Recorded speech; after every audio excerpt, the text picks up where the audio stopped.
Good morning students. आज का जो चैप्टर है वो है सॉल्यूशन। सॉल्यूशन के अंदर हमने पहले इंट्रोडक्शन करा था, अब हम नया टॉपिक करेंगे एक्सप्रेसिंग कॉन्सेंट्रेशंस ऑफ सॉल्यूशन। थोड़ा सा आइडिया आपको पता होगा, आपने 11th में कॉन्सेंट्रेशंस के बारे में पढ़ा ही है, like molality, molarity, normality etcetera. तो हम वही कॉन्सेंट्रेशंस जो है इस चैप्टर में पढ़ेंगे। तो पहला कॉन्सेंट्रेशन हम पढ़ेंगे, बहुत ईजी है, that is the mass percent which is nothing, which is weight upon weight. मतलब अगर आपके पास किसी एक कंपोनेंट का मास है, अगर आप उस कंपोनेंट के मास को टोटल सॉल्यूशन के मास से डिवाइड कर दें तो आपके पास मास परसेंट उस वॉल्यूम के उस कंपोनेंट के रिस्पेक्ट में आ जाएगा। सपोज अगर मुझे किसी कंपोनेंट का मास परसेंट निकालना है, मास परसेंट ऑफ कंपोनेंट, तो हम उसको कैसे लिखेंगे, that is equals to mass of component in solution divided by total mass of solution multiply 100। तो यहाँ से आपका मास परसेंट आ जाएगा उस एक कंपोनेंट का। सपोज सॉल्यूशन में आपकी दो कंपोनेंट है ए एंड बी टोटल आपका क्या बनाएगा, मिलके इकट्ठा ये बनाएंगे आपका सॉल्यूशन। और आपको अगर ए का मास गिवन है और आपको ए का मास परसेंट निकालना है तो आप ए के वेट को डिवाइड करेंगे टोटल ए प्लस बी के वेट से और उसे मल्टीप्लाई कर देंगे 100 से, तो आपके पास ए के रिस्पेक्ट का मास परसेंट आ जाएगा। सिमिलरली आप बी का भी ऐसे निकाल सकते हैं, या फिर अगर आप 100 में से ए के मास परसेंट को माइनस कर दें तो आपके पास बी का मास परसेंट आ जाएगा। तो ये था मास परसेंट।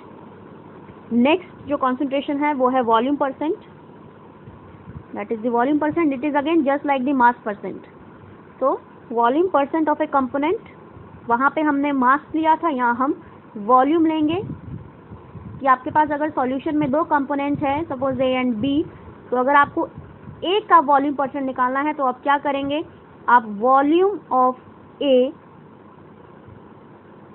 या फिर वॉल्यूम ऑफ कंपोनेंट, जिस भी कंपोनेंट का निकालना है उसको आप डिवाइड कर देंगे टोटल वॉल्यूम ऑफ सॉल्यूशन से और मल्टीप्लाई कर देंगे 100 से, तो आपके पास उसी कंपोनेंट का वॉल्यूम परसेंट आ जाएगा। तो अगर ए का निकालना है तो ए का आ जाएगा, और आप बी का निकालना चाहते हैं तो या तो आप 100 में से ए के वॉल्यूम परसेंट को माइनस कर दें, या फिर सिंपल यही फॉर्मूला अप्लाई करके आप निकाल सकते हैं। सपोज अगर मुझे वॉल्यूम परसेंट निकालना है बी का अगर मुझे वॉल्यूम परसेंट निकालना है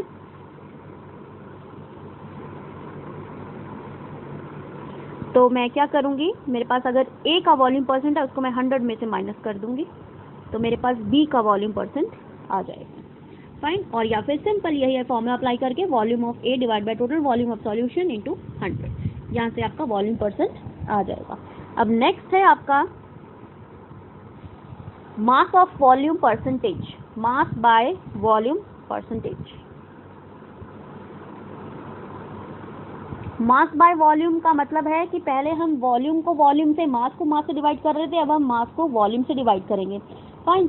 तो अगर हम परसेंटेज ना निकाल के सिंपल अगर हम मास को वॉल्यूम से डिवाइड कर दें तो ये आपका स्ट्रेंथ भी कहलाता है।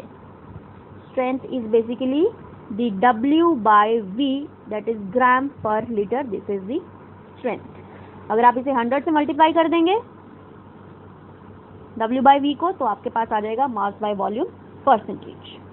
फाइन। नेक्स्ट है आपका ppm। ppm is again the concentration, this is the part per million। जैसे हम परसेंटेज करते हैं, percentage is basically the part पर 100, वो 100 के रिस्पेक्ट में पार्ट्स बताता है परसेंटेज, ppm मिलियन के रिस्पेक्ट में बताएगा। ppm हम वहाँ यूज करते हैं जहाँ पे आपका कोई जो सॉल्यूट है वो ट्रेस एलिमेंट में हो, ट्रेस अमाउंट में हो। ट्रेस का मतलब है it is very very less, very suppose like 0.00004 ग्राम, तो ये आपका ट्रेस हो गया, मीन्स आपका ये बहुत ही लेस अमाउंट में हो गया। तो वो सॉल्यूट जो बहुत ही लेस अमाउंट में प्रेजेंट है उसकी कॉन्सेंट्रेशन हम ppm के टर्म में निकालते हैं। तो अगर ppm हमें निकालना है किसी भी एक कंपोनेंट का, तो इसका फॉर्मूला होगा नंबर ऑफ पार्ट्स, जितने भी उसके पार्ट्स हैं, of component divide by total number of parts of all the components, कि उस सॉल्यूशन के अंदर अब जितने भी कंपोनेंट्स के पार्ट्स हैं उसका टोटल, और जिस कंपोनेंट का हमने ppm निकालना है उसका नंबर। सपोज मुझे एक सॉल्यूशन है जिसमें बहुत सारे A B C D E F G H बहुत सारे कंपोनेंट्स प्रेजेंट हैं और मुझे ए का पार्ट निकालना है, तो मैं ए का जितना मेरे पास नंबर ऑफ पार्ट प्रेजेंट होंगे उसको मैं A B C D E F G H जितने भी मेरे पास टोटल कंपोनेंट के पार्ट्स होंगे मैं उससे डिवाइड कर दूंगी और उसको मल्टीप्लाई करूंगी। क्योंकि अब मिलियन है तो मैं इसे 10 की पावर 6 से मल्टीप्लाई करूंगी और अगर परसेंटेज होता तो मैं 100 से कर दी। तो पार्ट्स पर मिलियन में हम पर मिलियन के हिसाब से निकालते हैं कि 1 मिलियन के अंदर उस कंपोनेंट का कितना पार्ट प्रेजेंट है। ऐसे ही परसेंटेज क्या कहते हैं कि 100 के अंदर किसी कंपोनेंट का कितना पार्ट प्रेजेंट है, पीपीएम में 1 मिलियन के अंदर किसी एक कंपोनेंट का कितना पार्ट प्रेजेंट है, दैट इज दी पीपीएम। तो नेक्स्ट कॉन्सेंट्रेशन है अब आपकी मोल फ्रैक्शन।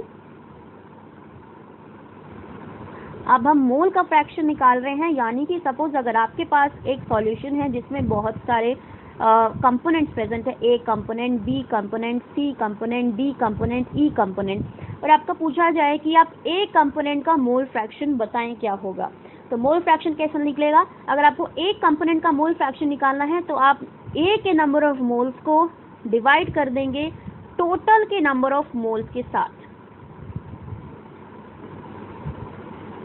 तो इस फ्रैक्शन को हम क्या बोलेंगे, mole fraction. This will be the mole fraction, but क्योंकि हमने ये ए के निकाला है तो ये मोल फ्रैक्शन ऑफ क्या आ जाएगा, ए। तो mole fraction is basically the number of moles of component divided by total number of moles of all components.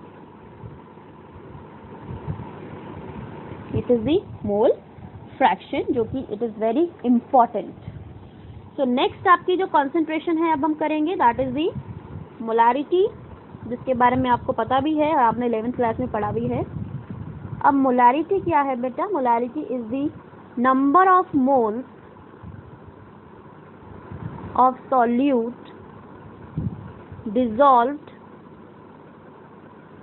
in 1 liter of solution, either 1 liter or 1 cubic decimeter। 1 cubic decimeter हम कैसे लिखेंगे, 1 cubic decimeter, decimeter cube, either in 1 liter and we know that 1 liter is equals to 1 decimeter cube, या तो 1 decimeter cube में हो या फिर 1 liter of solution में। तो इसका फॉर्मूला होगा, because it is saying number of moles n dissolved in 1 liter of solution divide by v, litre है तो वॉल्यूम हो गया, तो n by v is basically the molarity। इसको अगर मैं सिंपल फॉर्म में लिखूं तो ये जो नंबर ऑफ मोल्स हैं ये किसके हैं, आपके सॉल्यूट के हैं, और ये जो वॉल्यूम है ये किसका है, सॉल्यूशन का। तो हम इसे लिखेंगे n को W by m, किसका है ये, सॉल्यूट का, और ये बेसिकली मोलर मास है, ये भी किसका है, आपका सॉल्यूट का, multiply volume, this is in litre, अगर ये मिलीलीटर में है तो ऊपर हम क्या लगाएंगे, 1000, एंड ये वॉल्यूम किसका है, आपका सॉल्यूशन का। तो इसका मतलब है कि 1 लीटर सॉल्यूशन के अंदर कितने नंबर ऑफ मोल्स आपके सॉल्यूट के प्रेजेंट हैं। अगर आप उस चीज़ को निकालते हैं वॉल्यूम के रिस्पेक्ट में सॉल्यूशन के, तो वो जो कॉन्सेंट्रेशन आएगी उसको हम बोलेंगे मोलारिटी। राइट। नेक्स्ट जो कॉन्सेंट्रेशन है आपकी वो है आपकी मोलालिटी।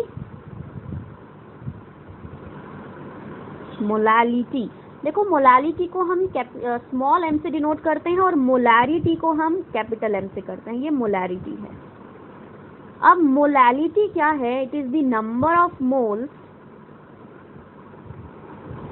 ऑफ सॉल्यूट पर किलोग्राम ऑफ द सॉल्वेंट, कि कितने नंबर ऑफ मोल सॉल्यूट के पर केजी सॉल्वेंट के अंदर प्रेजेंट है या फिर डिसॉल्व्ड है। तो उस कॉन्सेंट्रेशन को हम बोलेंगे मोलालिटी। मोलालिटी में था वॉल्यूम सॉल्यूशन का, और मोलालिटी में आएगा आपका ग्राम, ये पर केजी है तो ये वेट आ गया, this is the weight of the solvent. तो यहाँ पे फॉर्मूला होगा number of moles of solute divided by weight of solvent, that is पर केजी। फाइन। इसे अगर मैं सिंपल तरीके से लिखूं तो ये हो गया W by m, ये किसका है, सॉल्यूट का, ये भी सॉल्यूट का, multiply divide by weight of solvent, और अगर ये ग्राम में है तो उसको मल्टीप्लाई करेंगे ऊपर 1000 से, तो ये आपकी हो जाएगी मोलालिटी। फाइन। और अगर आपसे पूछा जाए कि मोलारिटी और मोलालिटी में से कौन सा बेटर कॉन्सेंट्रेशन रहेगा, तो वो आपकी होती है मोलालिटी। ऐसा क्यों? क्योंकि मोलालिटी का अगर आप फॉर्मूला देखें तो N/W है, N/ मास है इसका, सॉल्वेंट का, और मोलारिटी में आपका जो है वो मोल्स बाय वॉल्यूम है, दैट इज ऑफ सॉल्यूशन। तो मोलारिटी मास के रिस्पेक्ट में है और मोलारिटी वॉल्यूम के रिस्पेक्ट में। तो जो वॉल्यूम है वो आपका टेम्परेचर डिपेंडेंट रहता है, बट मास टेम्परेचर डिपेंडेंट नहीं है।